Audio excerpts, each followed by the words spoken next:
Hello. Hello. Hello. Hello. And welcome. And welcome. And welcome And welcome to Backseat Genius. to Backseat G. The Backseat Genius. The Backseat Genius. What's going on, everyone? Welcome back to another episode of the Clubhouse. As you can tell, a different host this week. Not sure how many episodes will be like this. With me as host, we might have different hosts, but Miles has just other things going on right now. So whenever he can come back, I'm sure he'll come back and take over. But for now, I'll try to do my sultry Miles voice as best as I can. Try to stay focused. But yeah, right. Imagine Sir Hiss in an amber steel deck. I'll try to stay as focused. I'll try to stay as focused as I can. Like Miles, we may have a ghost in the shop. I'm not sure. Speaking of the shop, we are here again at the Supernova Toys and Collectibles in Bridgeview, Illinois. So come on down if you're looking for anything, action figures, cards. They got everything, Funkos, whatever. As you can see, or maybe you can't because we have the banner now. But anyway, again, I'm going to try to stay as focused as possible here. It's kind of hard because I'm always thinking about, what I'm going to be eating after. That's really what life is all about, right? Just surviving until the next meal. But that was existential right there. that is essential. But let's get into this episode's topics, right? So we'll start off with the first thing we want to talk about. So we've been kind of deep into Lorcana now, 6 sets in.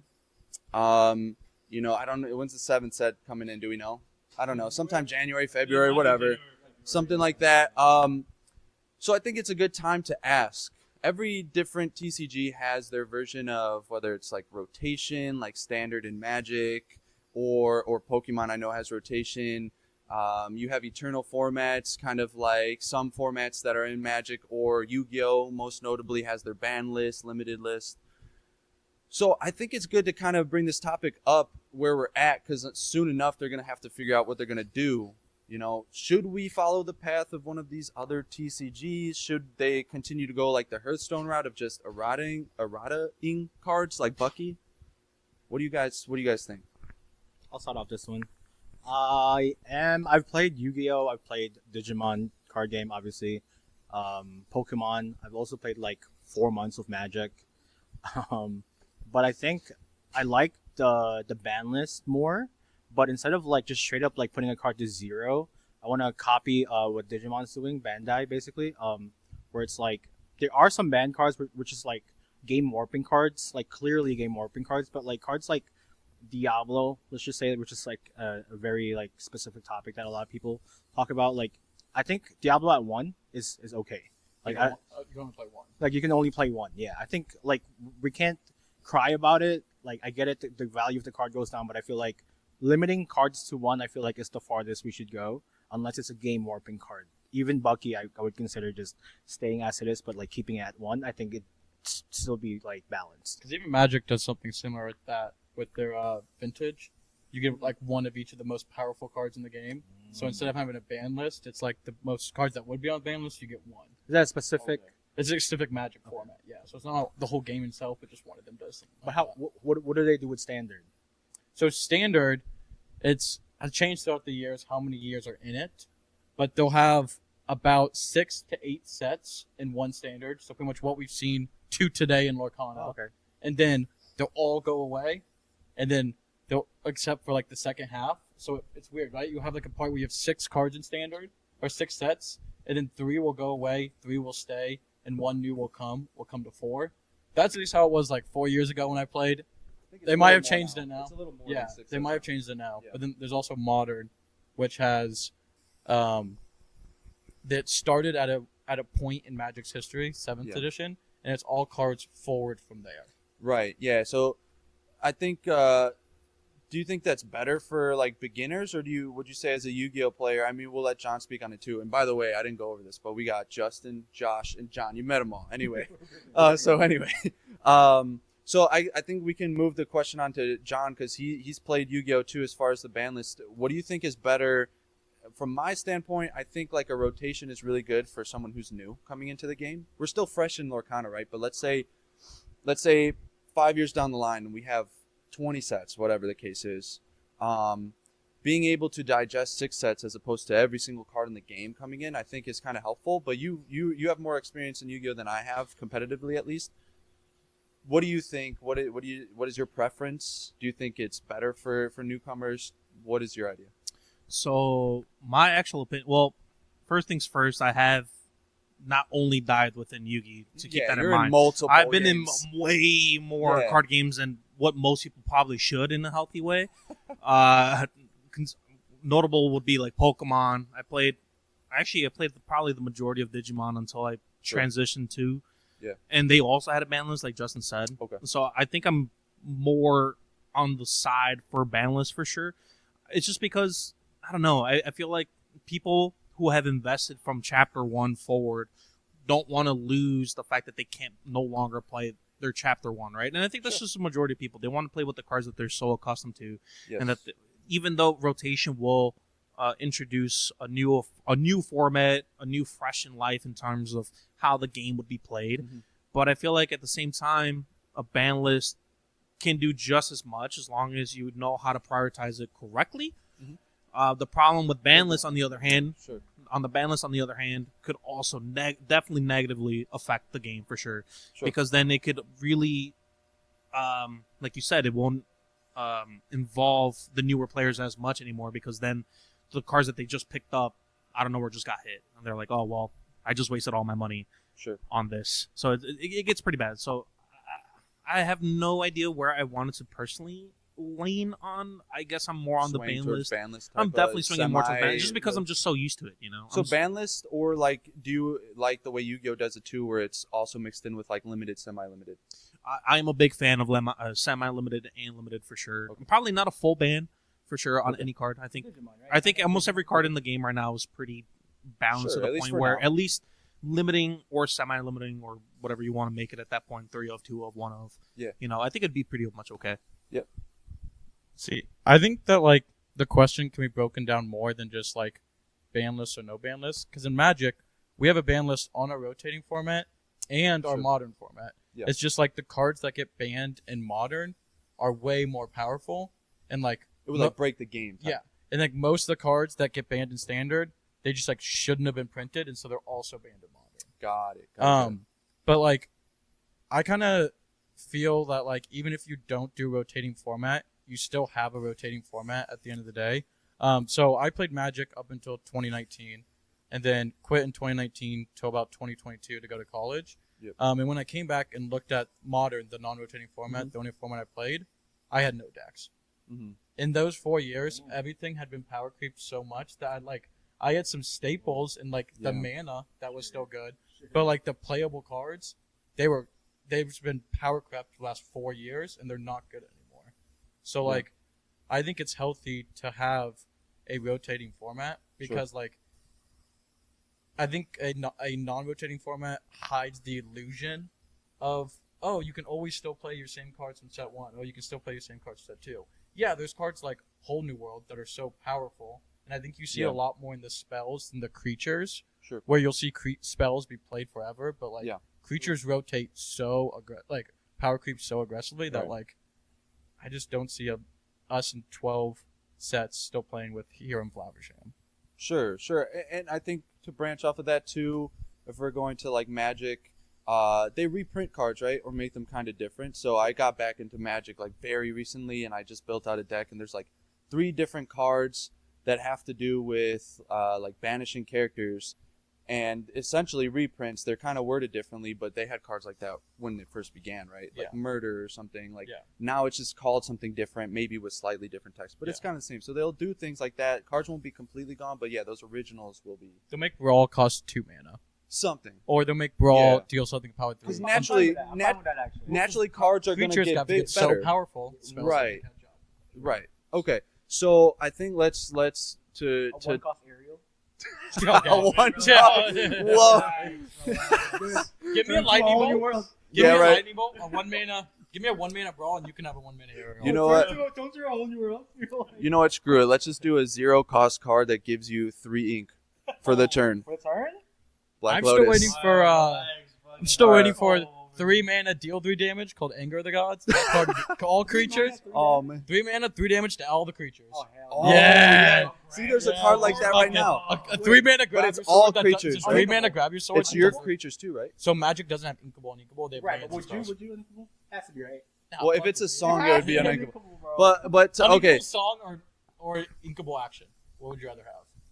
Unthinkable song. unequable song. Unfortunately. It's tough. I don't It's know. tough. It's good enough. I want Inkable because the matches where it's not good, I can get rid of it. I guess because you have to pay the whole thing to get rid. Sure. So that we can go on for days about what cards should be printed, whether or not there should be inkable or not.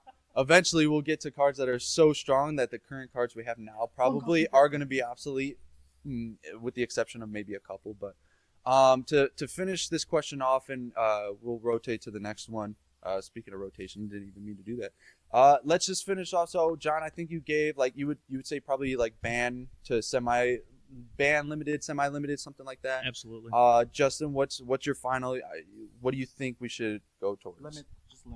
Just kind of like if we're going to do anything, it's going to be limit cards, not completely ban them. Okay. What about you, Josh? Give us a 6-set rotating format. If it's that bad, it's a year and a half. You'll be fine. I've gone through a lot of year and a halves that really sucked. It's fine. Right. But the really bad stuff, get them out. Ban the 4. Sure. But let's rotate. If it's really bad, just wait Yeah. until next summer. It's fine. I think we can agree if in 10 years or so there will be enough cards in the card pool to have like an eternal format and a rotated format. So it's like we'll probably get there. But to move on to the next question now. So we have our next set champs in January, I want to say, right? After Continentals and Worlds and everything. But these last couple set champs, I think we can all agree have been comparatively to at least set 1, or at least the Stitch ones, has been a little lackluster. We've seen less people go to the set champs. I mean, is there something that we can do? Do you guys have any ideas as to ways that we can make set champs more exciting again? Maybe get more people out. Is it is it just the cards are just a little lackluster? Better prize pool. What is it? Better pricing? Better pricing Yeah, is what is it? literally all it needs, to be honest with you. And that's majority of the time, that's just because of the TO discretion. Whatever store that's really hosting it, it really depends Wait, on. are you talking about like the store needs to have better pricing, or Ravensburger needs to put out more? It could be honestly a combination of both, to be honest with you. Because the pricing overall is pretty lackluster, right? Yeah. Because of the top... the first 8 people that get within it get a promo already, which made it way worse in terms of value already, right? And so you basically got a participation prize because you made top 8. Congratulations, right? You can go X2 and still get a pricing technically, which is not. I don't find that as awful for the newer players, but people like us, who are more, very much on the competitive side, definitely don't want to go spend whatever amount of money that it costs to join these set champs because you're losing so much value. And the majority of the time, most of these stores are not even offering packs anymore. True. They're just like, here's a promo and here's the mat if you make first or second place. Which should $10 to play. Exactly. You get a promo that's worth $20. Do you want to spend an afternoon for $10? Exactly. That's Exactly. the choice. If anything, if they're gonna stick to the same route of just top 8 pricing with first and second place getting a mat, at least lower the cost of entry.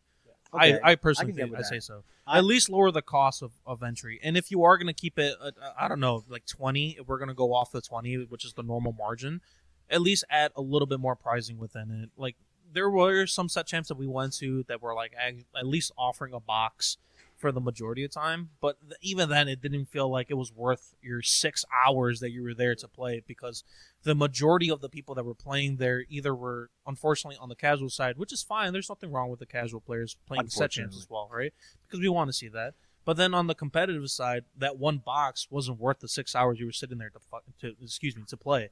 You know, it just wasn't worth it personally. So I would either say lower the cost of entry or at least upgrade the pricing a little bit. I'll take the next one. I think what I envision in my head is like, this probably will help both casual and competitive players print enchanted versions of cards that existed before but are like impactful, right? Like, let's say Grab Your Swords, right? Like, if Grab Your Swords, even though I hate that card, Like if there was an enchanted grab your swords, I feel like there's a world where the competitive players will play multiple set champs to get a play set, and then the non-competitive one is just happy with just one because it's enchanted. Wasn't Stitch also not the current set? So they've shown that they're willing to go back, which is good. That's probably why it was really good because I was like, this card's playable, but like now it's like kind of not playable. But like I would personally want. I mean, it's an Amber again. I'm an Amber fan, so I want another like an Ariel Enchanted, the Singer 5. That's the one that I would have. I would want for the next set champs. But that would be my fix. Just get a playable Enchanted version of a card that the competitive players can play as a 4 or 3 of. So we have to attend multiple set champs, and then the casual player can just keep their Enchanted because it's a beautiful card, something like that. Yeah. So I agree with both of them, just in a little different of a way, I guess. Mm-hmm. So I think it's very clear pricing needs to get better. Sure. But I don't think it has anything to do with the store. Because I saw, just as someone who, like, when Stitch first came out, I started in set 3. So I was only playing for, like, a couple months into the game. Sure. And I was still at the time trying to tell my Magic friends, hey, this game's sweet, come check it out, right? And Set Champs was really good for that because it gave them value in a card they can put on TCG Player and sell, versus X amount of packs for a game that they're not even committed that they want to play. Yeah. So I think when the cards, like you said, they gotta be really good cards, but I don't think they need to particularly be hyper playable because those people don't care about it. But if it's not hyper playable, we need like set 1 bell. We need something that like still gets the TCG value cooking for it. Yeah. And I think that's also impossible with it being cut to top 8. Yeah. I think it needs to be a cut to top 4. We've shown 8 is too many cards in circulation. It's a lot. Maribel's only gone down since. And even if it was a Yeah. playable card, like, that's so many in circulation. Yeah. Is it really going to hit that, like, over 100, even if it's like a $40 card? Yeah. So, Let me ask you this to branch off of that. It was a few episodes of the Podcana podcast back then. Shout out to Podcana podcast. But someone had asked a question for their show saying, because not only does it make the pricing better, right? I think a collectible and an investable game is good to have a combination of, right? But on top of that, when you have this, it's not locals and it's not DLC, but it's still a next level competition. People want to go and actually like show what they got, right? Yeah. And the way to kind of see what you have is pricing, like you guys were mentioning. And so that when you cut to top 8, and if you get to top 4, it's the same exact pricing. It kind of dwindles, I guess the reward. Reward, right, of you going from top 8 to top 4, it's like I just got it's the same thing your regardless. finals match doesn't matter as much. Exactly, You got your play match, right. it's like, oh, it doesn't say champion on top. Exactly. And so what I think is a good idea, maybe you would do, someone brought up, what if top 8 was the non-foil version and then cut to top 4 was a foil version? Do you think that would So I love that, but I want to be more aggressive to make every match matter a bunch. Sure. So I want like top 8 match, you play, top 8's the non-foil, top 4 is something, but I want like the final, I want one play match to be the finals. Because Magic has I something see. similar. And yeah, it's called Game Day, is what Magic used to do. I don't know if they still do it, but they did it when I was real young, like 17. And it says Game Day Champion. And it's just one play match. just the one play match? And so it adds value to your finals match because now I you're see. playing for something. And then if Sure. we make top 4 foil and then top, 8 non-foil, that works also. But Sure. I think the playmat definitely needs to change as well. No, 100%. I think you guys all bring up really good points. At the end of the day, it's tough. Lorcana's still a really new set, and to try to mimic the popularity of the game when it first came out, or when Set Champs first comes out, like that's a huge thing. We didn't even have DLCs at the time. So this was like our DLC for locals before DLCs, right? So it's hard to match that. So it's not really against Ravensburger. They're still figuring things out. But I think there's a way somewhere we can get to. Hopefully they can figure it out after having these set champs to at least see progression. Because right now I think we're just seeing set champs. It's going down and down to the point where sometimes people are just automatically getting the cards because there's not even more than 8 people that are at the local. I think they listen, though, which is Sure. good. Well, yeah, Like- they've been listening. Yeah. We saw for a while with Continentals where NA didn't know if they got a +1 because it wasn't the original thing. And then like yesterday they tweeted out, hey, that you are getting a +1, stuff like that. So Yeah. I do think they listened 100%. to our concerns. 100%. But also, we've only seen 3 of them, so they still have the chance to like, I might have a new opinion in 3 more sets. Sure. But they just don't do anything else. Sure. Real quick, for one, just to answer again to finish this one off. Do you like the fact that they've made it now just only weekends, or did you like it how it was before, where it was I think it was 2 weeks, but any day of the week you could do? I think it's more like chaseable, or like I personally, I would be more interested if it was only 2 weeks, only because of like I have to be there. I have to get there. If I miss, then that's it. I'm never gonna get this card again. Like just the drive to get there. I understand though, like doing it, like spreading it out makes more sense because not everyone can make it in those 2 weeks, which makes sense. But I feel like personally, I like it like with the 2 weeks because it's just sweatier, in my opinion. Coming from someone who works in the trades, Monday through Friday, I am always busy. No matter what, I am always busy. So I do, at least in the personal opinion, I do prefer at least on the weekends, just because there's a lot of people like myself who work Monday through Friday from a 9 to 5 in general, right? I don't work a 9 to 5, but just in general, anyone who works within the weekdays, it makes it really tough for them to even attend, right? So at least a weekend, I would say would probably be better. Probably the month long. I think how the way they're running The way it is a now. full month, 2 days a week, I think it's perfectly fine. Okay. Josh? I also think so. 100% agree with work, but I think even more than work, all the kids who are in college, in high school still. That's when I started getting into card games. Was in high school. There's no way they're making it to it after they get home at 4 and got to do homework and probably got soccer practice or some crap like that. Sure. Like, I just think card games can't live. That's why like Nah, I Magic's got you. biggest night is Friday Night Magic. And that's why it's always been. Then, yeah, it makes sense. I might just be a little biased because I work retail, so weekdays are far better. For I me. played a Monday night midnight, and then jam the next day in Stitch. Hey. That was whew. Bro, Oh, yeah, it was. That one was not great. I brought my bag with me, and then Let's we- not we even did talk you. about the Stitch days. Those are Yeah, some the Stitch- rough dude. times. I love Yeah. it. We went I played straight 11. to I went to like 5 or 6 of them. It was like 3 a.m. Oh. 3 a.m., bro. Oh. I double queued every single Saturday. If I didn't make top 4, I would just go into the next one every time. It makes sense. Yeah. All right, guys. So we went over set champs. Let's scale this up a little bit and start talking about the DLCs. So we've had, I think, 5 or 6 DLCs now in North America at least, and we've all been to a few of them. At least I was like at 3, and then the rest of you have been to 1.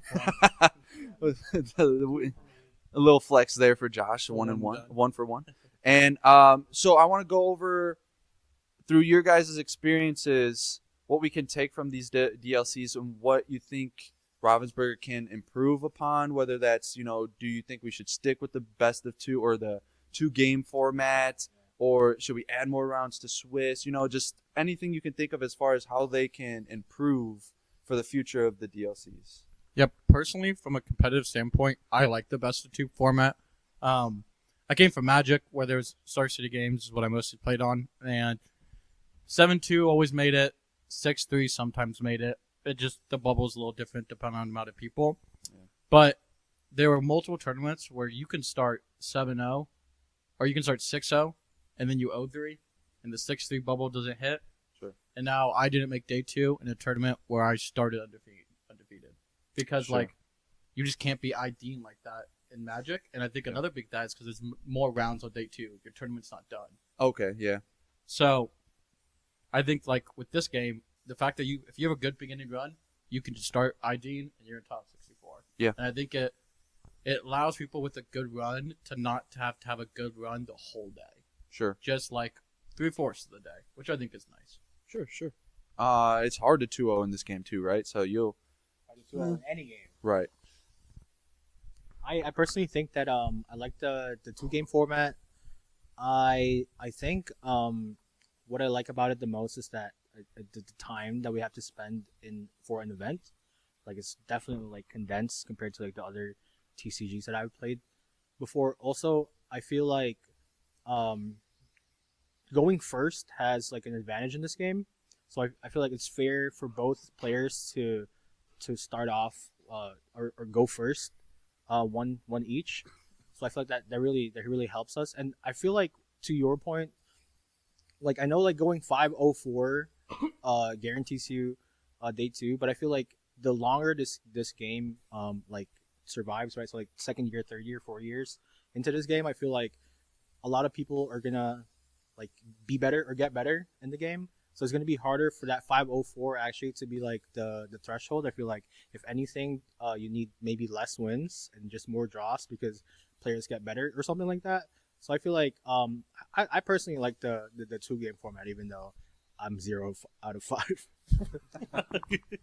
Well, like I said, I think we're all on the same vein in terms of we like the best of 2, the 2-game format is just because it's super condensed.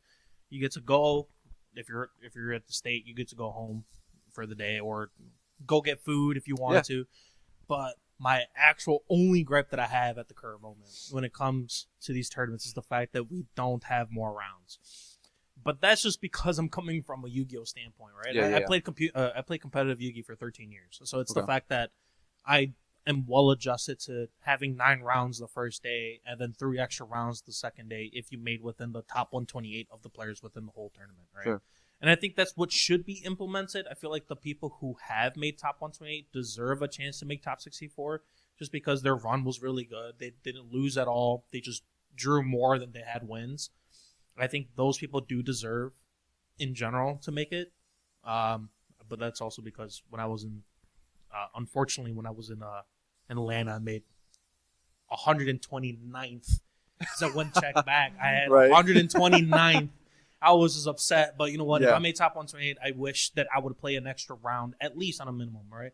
And I'm not saying you should play 3 extra rounds, right? That's just from what I'm coming from. At least if you're making it a top 128 place for day 2, you could start making it at least knockout rounds from there. Yeah. Right? And somehow, facilitate the promotions. Like a bracket at 128 instead of 64. Yeah, I mean, I think even if you wanted to, you could make that last round, just add it onto the day of day 1. Because for some reason, we have a lunch break, which makes absolutely no sense. Get him out of here. Discussion about the lunch break. The lunch break makes no sense. Even I play blue-red. Most of my rounds go late, but sometimes I'll get ding-donged by Hyper Aggro, and I'll eat lunch there. Also, if you're playing any sort of steel deck and it takes you 50 minutes to play 2 games, like, come on, play a little faster, okay? And then, all you need is for one of your 10 rounds, you finish in 20 minutes, and you can go get lunch. And it's crazy. When everyone's going to get their food at different times, we're not in a 70-person line. It's not everyone in the hall is getting food at the same time, and it takes so much longer. So if you spread it out, we don't need a lunch break. We can have another round in the first day, and it's fine. Yeah. You know what, guys? Just bring a snack and just eat during your matches. Fuck it, dude. Jeff. Like the pocket dog. Bring your pocket dog. So I think what we can all agree to, and I'm gonna refer back to what you said earlier in this, Josh, is that Ravensburger, they've been really good at listening to feedback from the community, even from just the beginning when we're talking about Atlanta, and they came out with the first event, which they probably already came out with that event earlier than they would have. I mean, we're talking about a game in its first year. We have a world championship. We have a world championship. In its first year. That is very insane. I don't think if it wasn't for the community, like with an outroar of just passion for the competitive side, would they have came out with DLCs this soon? And they made it happen. And when they made it happen with 500 people and it sold out immediately, they extended it 4 times to 2,000.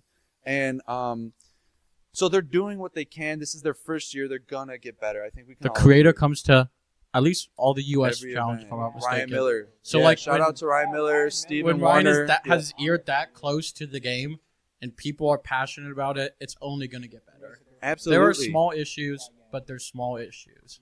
Yes. Give it a lunch. Yeah. It's probably perfect. This guy No heat on the lunch, Dude, man. it's Okay. Also, another thing. Now that he's really quick, I'm so sorry, but the fact that he brought up the lunch break brings me into another side opinion, real quick. But I didn't mean to What cut is? you off. Yeah. No, It's you. the fact that people are. I'm sorry for the people who are complaining about this, but it pains me to hear this. Right, the people who are complaining about intentional draws. I'm sorry.